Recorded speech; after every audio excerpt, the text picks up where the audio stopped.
नमस्कार, मैं रविश कुमार। पहली बार चुनाव के नतीजे आए हैं। किसी को बहुमत नहीं है, मगर गोवा और खजुराहो का नाम नहीं आ रहा है। न तो डिलक्स बसों की तस्वीरें हैं, न ही प्राइवेट जेट की।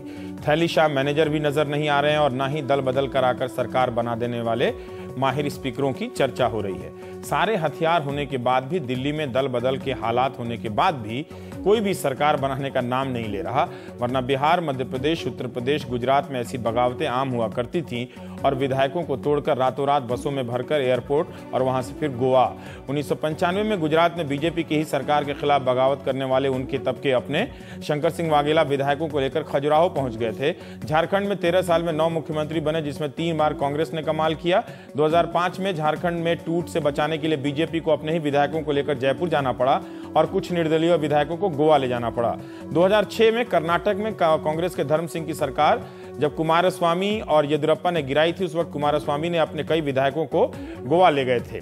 बाद में जब 2009 में येदियुरप्पा ने अपने बूते सरकार बनाई तो रेड्डी बंधुओं ने उनके खिलाफ बगावत की और वे अपने समर्थक विधायकों को गोवा ले गए थे। उत्तर प्रदेश में जाने कितनी बार इस तरह की घटनाएं हुई हैं। एक स्पीकर को तो इस काम का एक्सपर्ट ही माना जाता था। इस बार न गोवा का नाम आ रहा, न उज्जैन, न खजुराहो का। नंबर 1 होकर दिल्ली में बीजेपी सरकार बनाने का जो दावा नहीं कर रही है, उम्मीद करता हूं वो लोकसभा चुनावों के बाद ऐसा बिल्कुल नहीं करेगी। अगर मिशन 272 में कुछ कमी रह जाए तो खुदा ना खास्ता बीजेपी यह ना कह दे कि वो विपक्ष में बैठेगी, गठबंधन बनाने या सीएमपी बनाने का प्रयास नहीं करेगी। दिल्ली में अगर कोई पार्टी पुराना इतिहास नहीं दोहराना चाहती है तो इसका स्वागत किया जाना चाहिए। लेकिन एक बात समझिए, दिल्ली के हालात भी ऐसे हैं कि कोई गुंजाइश ही नहीं है। और एक लोकतांत्रिक और राजनीतिक प्राणी के नाते हम सबको यह बात समझनी चाहिए कि कांग्रेस, बीजेपी और आप एक दूसरे से काफी अलग हैं। सबको अपनी विचारधारा पर टिके होने का राजनीतिक अधिकार है। हाँ, विपक्ष करने की अपनी अपनी चालें जरूर हो सकती हैं। आज हमारा फोकस सरकार बनाने पर नहीं है, बल्कि आम आदमी पार्टी को लेकर राजनीतिक दलों के नजरिए पर है।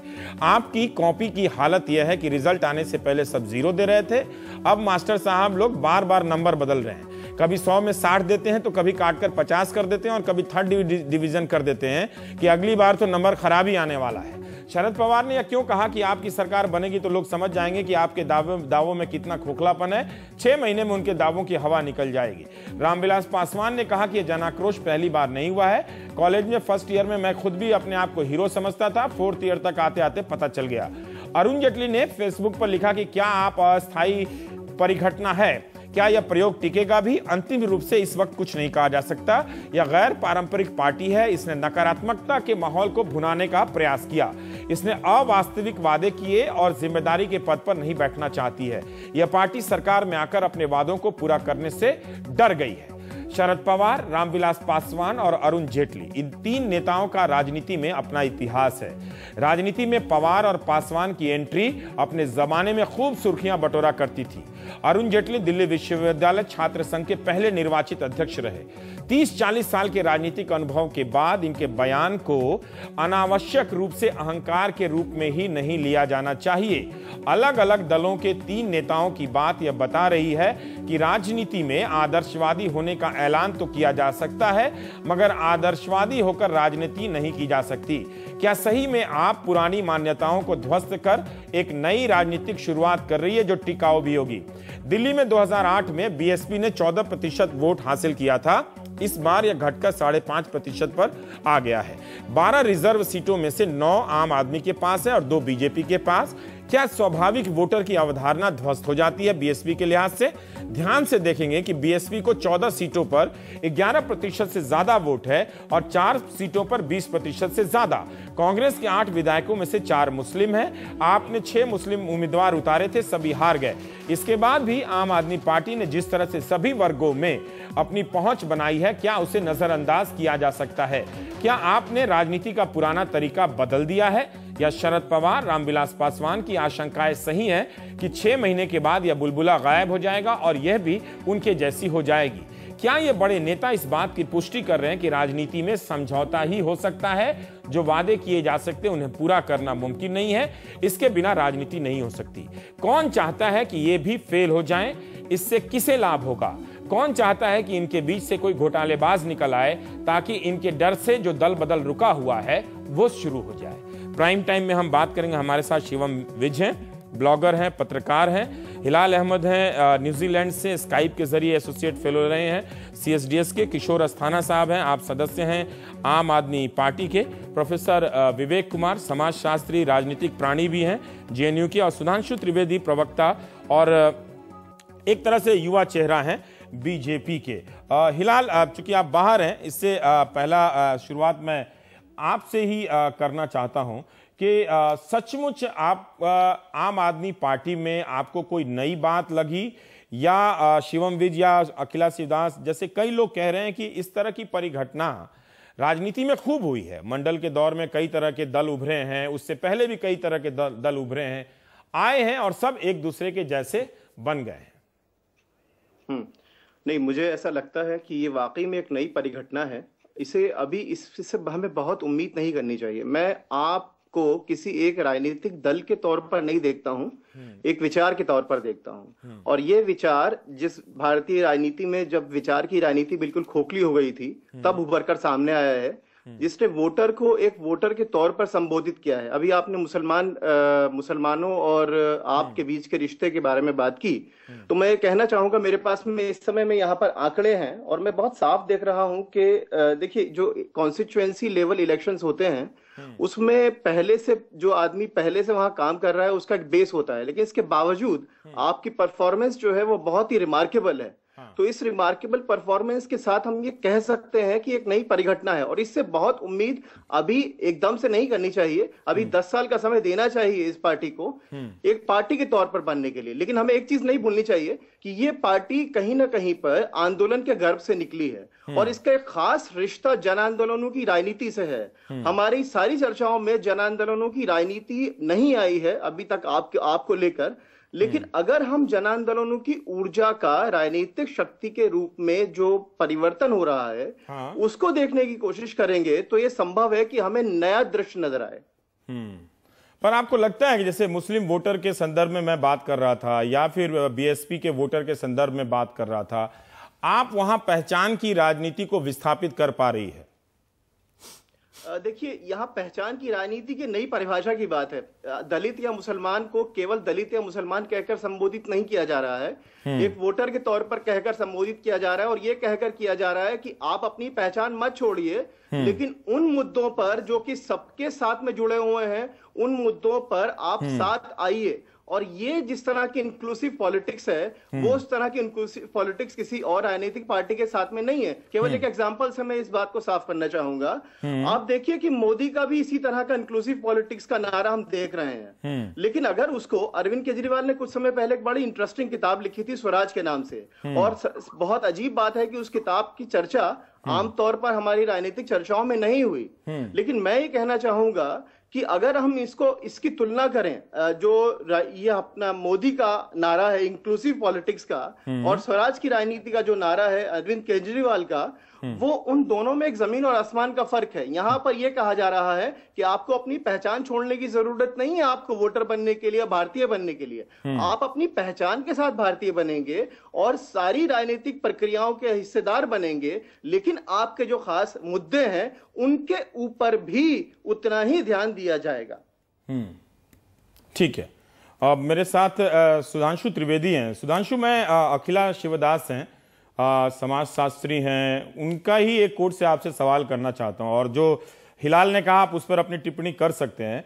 उनका यह कहना था कि जब दिल्ली में आंदोलन हुआ तो लोग इसे एक क्षणिक घटना के रूप में देख पा रहे थे, बल्कि बड़े राजनीतिक दलों ने भी ये नहीं समझा कि दिल्ली के ये लोग जो निकले हैं, रामलीला या जंतर मंतर तक जो पहुंचे हैं, वो अपने आप को कांग्रेस या बीजेपी दोनों से ही जोड़कर नहीं देख पा रहे कि ये उनकी पार्टी है, उनकी वहां पर कोई जगह है, इसलिए वो एक नई जगह पर गए। देखिए, पहले तो मैं एक वाक्य ये कहना चाहूंगा कि इन चुनावों के जो परिणाम आए हैं, थोड़ा सा विनम्रता पूर्वक ये कहना चाहूंगा कि मीडिया भारतीय जनता पार्टी के साथ अन्याय कर रहा है। 589 विधानसभा सीटों में 408 हम जीते, और उसकी चर्चा न होकर 27 सीटों की चर्चा अधिक हो रही है। कोई बात नहीं, ये कहा जा रहा है कि साहब उन 3 राज्यों में विकल्प नहीं था, इसलिए मजबूरन लोगों ने भाजपा को वोट किया। तो मैं एक बात स्पष्ट कहना चाहता हूं 74-75% मतदान करने वाले लोग विकल्प में एक मेरी बात तो नहीं कर रहे। सुनिए, पिछले 6 महीने का मीडिया का फुटेज निकालिए और फिर उसमें देखिए किसको कितना कवरेज मिला है। नहीं, मैं वो नहीं कह रहा हूं, मैं कह रहा हूं आज जो चुनाव परिणाम के बाद बिना ब्रेक के घंटों कवरेज हुई है, ठीक बात है। नहीं, अब जो निष्कर्ष पे, अब मैं आ रहा हूं दिल्ली के मुद्दे पे। ठीक है, आम आदमी पार्टी का जो उद्भव हुआ वो कैसे हुआ? दिल्ली की कांग्रेस की सरकार और केंद्र की कांग्रेस की सरकार ने सिर्फ भ्रष्टाचारी नहीं किया, जो एक संवैधानिक व्यवस्था के अंतर्गत जितने भी संवैधानिक इंस्ट्रूमेंट थे उन सबको दरकिनार किया। तो उससे क्या हुआ कि कुछ जनता के एक वर्ग में ऐसी धारणा बैठ गई कि पूरी की पूरी व्यवस्था ही खराब है। तो उस कारण से कांग्रेस ने सोचा कि अपना पल्ला हम पूरी व्यवस्था की तरफ डाइवर्ट करके बच जाएंगे, मगर उससे जनता के मन में इतना आक्रोश पैदा हो गया कि एक वर्ग को लगा कि शायद पूरी व्यवस्था खराब है, तो वो आम आदमी पार्टी के साथ आके खड़ा हो गया। ठीक है, इस प्रतिक्रिया में से ये उपजा है। अब मगर आगे की बात आती है। देखिए, एक मुद्दे पे आप एक आंदोलन के रूप में उभर के आए, वो एक विषय है। अगर आपको एक राजनीतिक दल बनाना है तो आपकी एक स्पष्ट वैचारिक अधिष्ठान होना चाहिए, एक संगठन होना चाहिए और तपे तपाए जो पॉलिटिकल मैटर में कमिटेड कार्यकर्ता जिनका की एक्सपीरियंस भी हो। तो आज मैं अगर आप पूछूं तो आम आदमी पार्टी जब एक राजनीतिक दल बन गए, तमाम मुद्दे हैं कि उसके ऊपर इनका क्या स्टैंड है। आज अगर हम पूछें कि सुधांशु जी, दो बातें मैं आपसे, आप जानते हैं कि बीजेपी भी कभी एक बिल्कुल नई पार्टी के रूप में उभरी थी, तब जरूर इसके भी बहुत सारे कार्यकर्ता, बहुत सारे नेता फर्स्ट टाइमर रहे होंगे, तपे तपाए नहीं रहे होंगे, ठीक है। लेकिन मेरा एक बात कहना है कि अन्ना आंदोलन के समय जो लोग व्यवस्था के खिलाफ निकले और आज जो चुनाव हुआ है उसमें कुछ नहीं तो कम से कम 2 साल का वक्त गुजरा है, और उस 2 साल के भीतर अगर आप मीडिया के स्पेस में देखें तो ज्यादातर नरेंद्र मोदी ही छाए रहे हैं। इसके बाद भी अगर दिल्ली की जनता इस प्रचार प्रभाव या अपनी आस्था नरेंद्र मोदी के प्रति रखते हुए भी अगर आम आदमी पार्टी को बीजेपी के अलावा भी एक विकल्प के रूप में चुनती है, तो भी क्या आप इसे इतने आसानी से खारिज कर देंगे क्या कि ये बात करने लायक नहीं है? मैं जो खारिज करने की बात कह रहा हूं वो नहीं कह रहा हूं, जनता ने चुना है, विनम्रता से नहीं ले रहा हूं, मगर एक उदाहरण देके मैं कह रहा हूं। देखिए, आम आदमी पार्टी जब जन लोकपाल आंदोलन, आपने अन्ना आंदोलन का जिक्र किया, तो इन्होंने जब जन लोकपाल की मांग की थी तो उसकी मूल भावना क्या थी कि यदि आरोप लगे तो जांच करने वाला व्यक्ति ना मंत्री, ना विधायक, ना अफसर, ना जज, व्यवस्था के बाहर का व्यक्ति होना चाहिए। यही तो जन लोकपाल की भावना थी। मगर जब आप व्यवस्था के पार्ट बने और आप पर स्टिंग ऑपरेशन हुआ तो व्यवस्था के बाहर तो छोड़िए, आपने कहा हम ही को दे दीजिए, हम जांच कर लेंगे।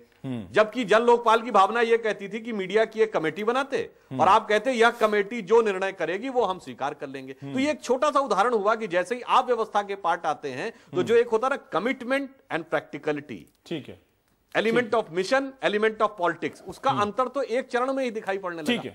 ठीक है। मैं प्रोफेसर विवेक में आ रहा हूं, आपके पास में जरा धीरज रखिए। शिवम, इससे पहले कि मैं अपना सवाल पूछूं, जो हिलाल और सुधांशु जी ने जो किया है, कहा है, उस पर मैं थोड़ी आपकी टिप्पणी जानना चाहता हूं कि सचमुच ये अन्याय कर रहे हैं क्या हम लोग? नहीं, ये फुटेज की काउंटिंग होनी चाहिए। देखिए, आप और भाजपा को भूल जाएं तो सत्य है कि दिल्ली में इस वक्त सरकार नहीं बन पा रही है, और जब सरकार नहीं बन पा रही है क्योंकि आपको इतनी सीट मिली है। अगर आप नहीं होती तो भाजपा की क्लियर बन जाती। तो मुझे लगता है कि इसलिए मीडिया के लिए एक स्टोरी है कि दिल्ली में सरकार नहीं बन रही है आप फैक्टर की वजह से, ये बहुत बड़ी बात है। बाकी जगह सरकार बन गई। मैं मानता हूं कि मध्य प्रदेश और राजस्थान में जैसे 2/3 मेजोरिटी आई है, उसका जो एंटी कांग्रेस सेंटीमेंट जो दिखाई देता है वो भी स्टोरी है, मीडिया को चर्चा करनी चाहिए, पर कर रही है। बट आप, मेरे ख्याल से इस वक्त ये मुद्दा इसलिए है क्योंकि आपने 1 साल की पार्टी है आके कहीं से सरकार बनाना रोक दी, जिसको लोग कहते हैं 0 सीट मिलेगी। तो इसलिए ये दिल्ली में सरकार बनेगी नहीं बनेगी, और नहीं बनेगी 6 महीने बाद क्या होगा आम आदमी पार्टी और भाजपा के बीच में चुनाव। जिस तरह से ये शरद पवार या अरुण जेटली या रामविलास पासवान ने रिएक्ट किया है, क्या सचमुच यही मान के चला जाए कि पहले भी अतीत में राजनीतिक दलों के साथ हुआ है? और जैसा सुधांशु एक उदाहरण देके कर रहे हैं स्टिंग ऑपरेशन के मामले में, हालांकि उसमें आपकी भी अपनी दलील है, मैं उस पर आने की जरूरत नहीं है, वो पब्लिक में है कि आप जब व्यवस्था के पास आप पार्ट होते हैं किसी भी तरीके से, तो दूसरी तरह की चुनौतियों का सामना करना पड़ता है। आदर्श की शायद कोई जगह नहीं है राजनीति। देखिए, ये पहली बात तो मुझे लगता है आप बहुत दूर जाएगी। हो सकता है आज से 10 साल बाद हमें जो आज का आपका आदर्शवाद है वो शायद कहीं दूर दिखे, ऐसा हो सकता है। लेकिन जैसे नई पार्टी आती हैं वो चाहे बहुजन समाज पार्टी हो, चाहे जनता दल हो, समाजवादी पार्टी हो, ये सब नई पार्टीज आई हैं, इन्होंने भारत की राजनीति को बदल के रख दिया है, ये हम नकार नहीं सकते हैं इस बात को। और भाजपा ने भी जैसे जैसे नई पार्टीज आई हैं वो अपनी जो आइडियोलॉजी लाई है, कोर आइडियोलॉजी, उससे राजनीति को बदल दिया है। और आप की जो आइडियोलॉजी है उससे ऑलरेडी राजनीति बदल रही है। जैसे कि आपने शो के शुरू में कहा कि भाजपा तोड़मोड़ नहीं कर रही है, खरीद नहीं रही है एमएलए आपके, क्योंकि वो ऐसा करेगी तो भाजपा बुरी लगेगी, क्योंकि आप जो ऐसा आदर्शवाद का लाई है सामने, उससे सबका स्टैंडर्ड ऊंचा कर दिया है। तो हम मतलब भविष्य तो भगवान ने देखा, लेकिन अभी जो दिख रहा है उससे ये लग रहा है कि आपका जो आदर्शवाद है उससे बाकियों को भी शर्म आ गई है। प्रोफेसर विवेक, हम आपसे जानना चाहते हैं कि क्या आपको भी लगता है कि ये एक नई ये एक पारंपरिक पार्टी नहीं है? जिन पार्टियों को हम अभी तक जिन पैमानों पर देखा करते थे कि उनमें कुछ अच्छे लोग भी हैं, कुछ मजबूत नेतृत्व भी है, ईमानदार लोग भी हैं, घोटालेबाज भी हैं, और वो सरकार बनाने की व्यवहारिकताएं भी रखती हैं, जोड़ तोड़ करके बनाती हैं या विचारधारा के नाम पे समर्थन देती हैं, कई तरह की बातें हैं। आप उससे अलग हटकर कोई नैतिक चुनौती कांग्रेस, बीजेपी या अन्य दलों के सामने प्रस्तुत कर पा रही है? कुछ नया कुछ कर पा रही है क्या? या आप भी भविष्य में क्या होगा उसी की आशंकाओं से देख रहे हैं? देखिए, मेरा मानना यह है कि पहले तो आप अपने आप में खुद मुतमईन हो जाए कि वो एक आंदोलन है या राजनीतिक दल। क्योंकि मैंने उनके सर्वोच्च लीडर को सुना है कि नहीं, मैं क्या हूं, आदमी हूं, ये जनसामान्य आदमी है, और लगातार वो अपने जितने भी इंटरव्यू हैं उसमें ये केवल यही बात कहते रहे कि हम आंदोलन हैं, हम आम आदमी हैं, हम आम आदमी हैं। उन्होंने कहीं भी राजनीतिक दल होने का दावा नहीं किया अभी तक, स्वयं अपने आप। दूसरी बात, उसकी सफलता का आकलन जिस तरह हम लोग कर रहे हैं, मैं ये कहना चाहूंगा कि अगर 30% वोट मिले हैं जिस पार्टी को, तो इसका मतलब यह हुआ कि 70 लोगों ने उनको नकारा भी है। बिल्कुल। उन 70 लोगों को जो नकारा गया है, क्या उस पर भी चर्चा होनी चाहिए? 70 लोगों ने क्यों नकारा? और तो एक तरफ आप जीतती है, दूसरी तरफ भाजपा जीतती है। ये कौन से लोग हैं जो इस प्रकार की लगातार, और आप जानेंगे जो सर्वोच्च लीडर हैं उनके आरक्षण के विरोध के भाषण इसी जवाहरलाल नेहरू विश्वविद्यालय में हुए थे।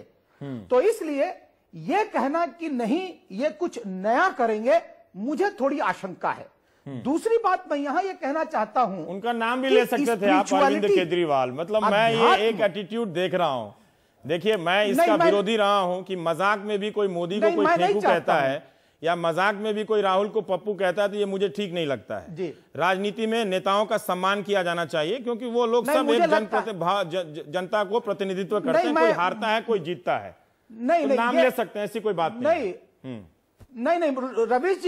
रवीश जी, आप चैनल पे जबरदस्ती किसी की आस्था को खंडित नहीं कर सकते या मनवा नहीं सकते। ठीक है, मैं जिसकी इज्जत करना चाहूंगा करूंगा, ठीक है, और जिसकी नहीं चाहूंगा नहीं करूंगा। यह मैं स्वतंत्र भारत का नागरिक हूं। बिल्कुल बिल्कुल, ठीक है।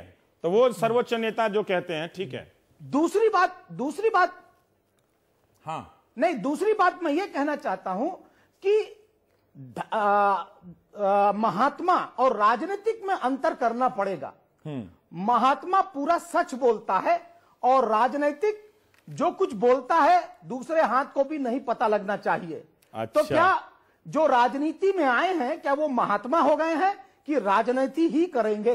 हाँ। अगर राजनीति करेंगे तो उनकी हर एक जीबीएम की, हर एक मीटिंग की जो वीडियोग्राफी है वो होनी चाहिए और वो बाकायदा वेबसाइट पर पढ़नी चाहिए अगर वो महात्मा हो गए हैं। हमने स्पिरिचुअलिटी देखी है राजनीति की महात्मा गांधी की, और महात्मा गांधी ने जब कहा बाद में आजादी के बाद कि कांग्रेस को तोड़ देना चाहिए, विलय कर देना चाहिए, तो उनकी नहीं सुनी गई। हाँ। मैं यही डर आज दिखाना चाहता हूं कि कल जिस प्रकार मिस्टर हजारे को आंदोलन के बाद, अनशन के बाद खत्म करके राजनीति करनी शुरू कर दी गई, कल आने वाले दिनों में कौन से ऐसे लोग हैं जो वो सर्वोच्च लीडर को खारिज करके आगे नहीं बढ़ जाएंगे। कमाल है। ठीक है किशोर अस्थाना जी, चलिए बहुत सारी बातें कही गई, राजनीतिक दल की तरह आप व्यवहार नहीं कर रहे हैं। जी, मैं मतलब आप ऐसा काम करें जिसमें एक हाथ जो कर रहा हो दूसरे हाथ को पता ना हो। छुपा लेता हूँ नीचे। हाँ, बट मैं जरा थोड़ा सा 5 मिनट लेना चाहूँगा। 5 मिनट नहीं टीवी में, सबको एक मिनट दिया हूं। एक मिनट लेना हाँ, चाहूँगा। 1.5 मिनट चलिए। हाँ, देखिए ऐसा है, काफ़ी चीज़ों की बात हुई। ठीक है। जो अरुण जेटली जी, पवार जी, हाँ। जो सब बोलते हैं, ठीक है। मैं बिल्कुल उनसे कहता हूं वैसे ही सोचते रहिए। मैं बिल्कुल डिफेंड करने नहीं आ रहा हूं। आप सोचते हैं हम बबूला हैं, उड़ जाएंगे। देखिए, जब कोई प्रॉब्लम रिकॉग्नाइज करता है तभी उसका सोल्यूशन मिलता है। अगर वो सोचते रहेंगे हम बबूला हैं, निकल जाएंगे, आज आया राम गया राम है, खत्म हो जाएंगे, सोचने दीजिए उनको। हमारे लिए वो बहुत अच्छा है। They will not be prepared. दूसरी चीज ये है कि जनता ने मैं तो भाई बहुत ज्यादा विश्लेषण नहीं करता हूं राजनीति का, बट जनता ने हमको क्यों वोट दिया? जनता ने हमको इसलिए नहीं वोट दिया कि जाति की राजनीति हो या अपीजमेंट की राजनीति। हम जनता के पास गए और जनता को समझाया कि भाई आप हैं जो नेता, आप ही हैं, हम नेता नहीं हैं, आप बताइए। और इसलिए उन्होंने हमको वोट दिया। जो हमने समस्याएं देखी, माइंड बॉगलिंग समस्याएं हमने देखी हैं। 40% लोगों के पास दिल्ली में आज पानी नहीं है, नल का पानी नहीं आता है। एक जगह तो पाइपलाइन बिछी हुई है लेकिन उसको मेन से कनेक्ट नहीं किया है, क्योंकि मेन से वो टैंकर माफियाओं के पास पानी जा रहा है और वही टैंकर माफियाएं उनको दे रही हैं। शौचालय नहीं है, लेडीज सवेरे 4:30 बजे उठ के ठंड में बाहर सड़क के किनारे बैठती हैं। तो ये सब तो आप तभी करेंगे जब सरकार बनाएंगे ना। बिल्कुल नहीं, लेकिन हम ये बता रहे हैं कि इसलिए वोट हमको मिला क्योंकि ये सब चीजें ये पार्टीज रिकॉग्नाइज नहीं करती हैं। ये समझती हैं कि बहुत सुशासन है, या हम जात पात की राजनीति कर लेंगे, या अल्कोहल दे देंगे, या ये कर देंगे। तो जो रूढ़िवादी तरीके से सोचने वाले हैं उनको रूढ़िवादी तरीके से सोचने की पूरी छूट होनी चाहिए और सोचते रहिए। हम जो करना है हमको हम करते पर रहें। उनकी बातों में जो सुधांशु कह रहे हैं और विवेक कह रहे हैं, एक बात है कि जब राजनीति में जब आप आ जाते हैं तो राजनीतिक दल की और जिम्मेदारियां बन जाती हैं। वो आदर्श भी वहां रहता है, लेकिन अगर आप विचारधारा को लेकर इधर उधर कर लें तो उसमें कोई दिक्कत नहीं है। बिल्कुल सही है, बिल्कुल सही। जैसे बाहर से समर्थन दे दें, चिट्ठी भेज दें और कोई शर्त ना लें। बिल्कुल सही है। फिर सीबीआई इंक्वायरी भी वो सब होता है। आंदोलन में और राजनीतिक दल में जैसा कि सबने बताया, ये होता है कि भाई पॉलिसीज होनी चाहिए डिफरेंट चीजों पे, ये सब होना चाहिए।